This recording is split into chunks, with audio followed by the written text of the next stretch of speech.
Have you ever felt like you're living too much in your own head? So much so that you can't truly experience the present moment?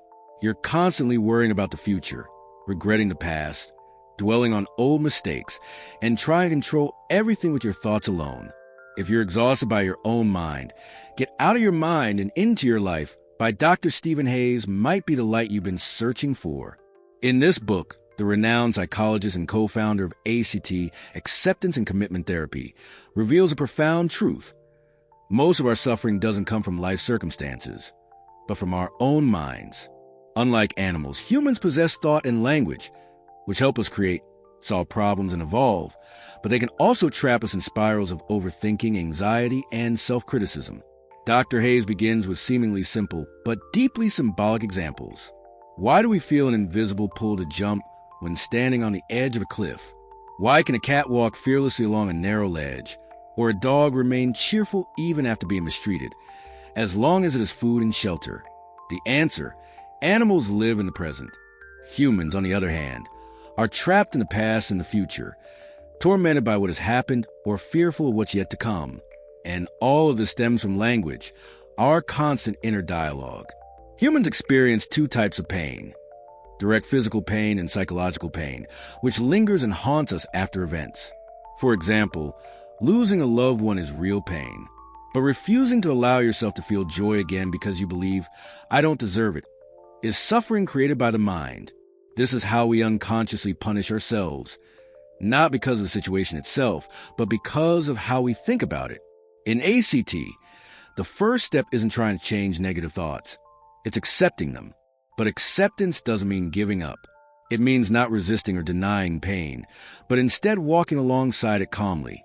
The author emphasizes, true positivity isn't saying "I'm fine," but saying "I'm hurting and I accept that," rather than using avoidance tactics like partying, binge-watching movies, overworking, drinking, or try to fake it till you make it. ACT teaches you how to create space between yourself and your thoughts. One of the most powerful techniques is defusion, separating your thoughts from your identity.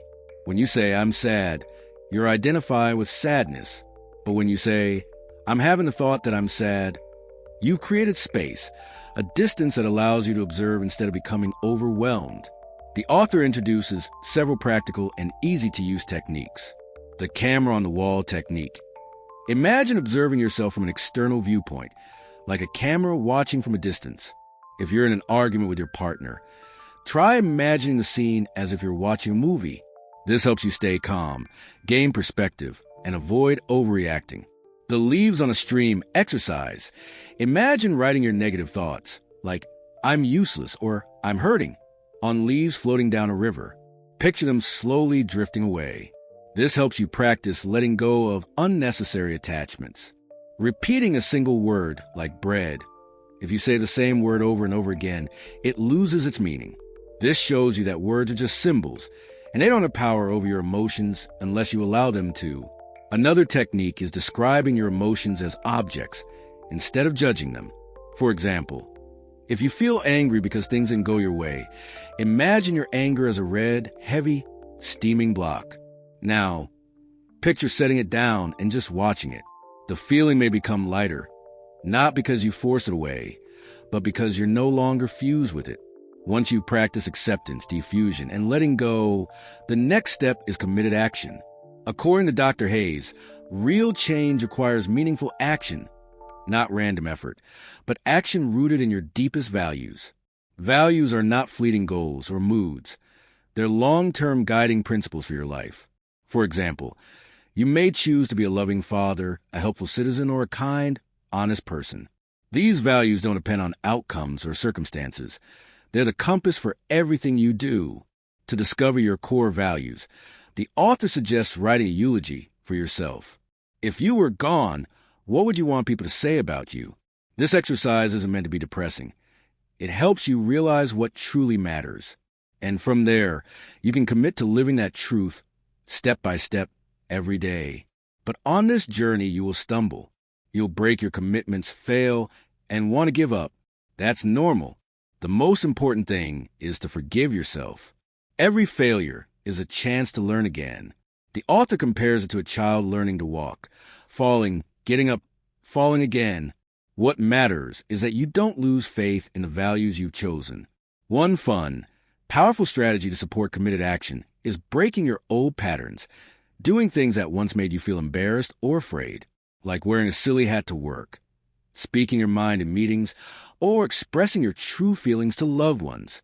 When you push past old limitations, you break free from your outdated identity and gain strength to live by your values. So, believe this. Pain is not something to eliminate. It's something to hold, to walk with. When you see it, name it, and still choose to move forward, that's when you're truly living. If you found the ideas in this book meaningful, don't hesitate to share them with someone you love. You never know. It might be the light they've been searching for. Make sure to like, subscribe, and turn on the notification bell so you won't miss our upcoming videos, where we continue learning how to live more deeply, freely, and peacefully. And don't forget to leave a comment below. What are you struggling with right now? I'm always here to listen.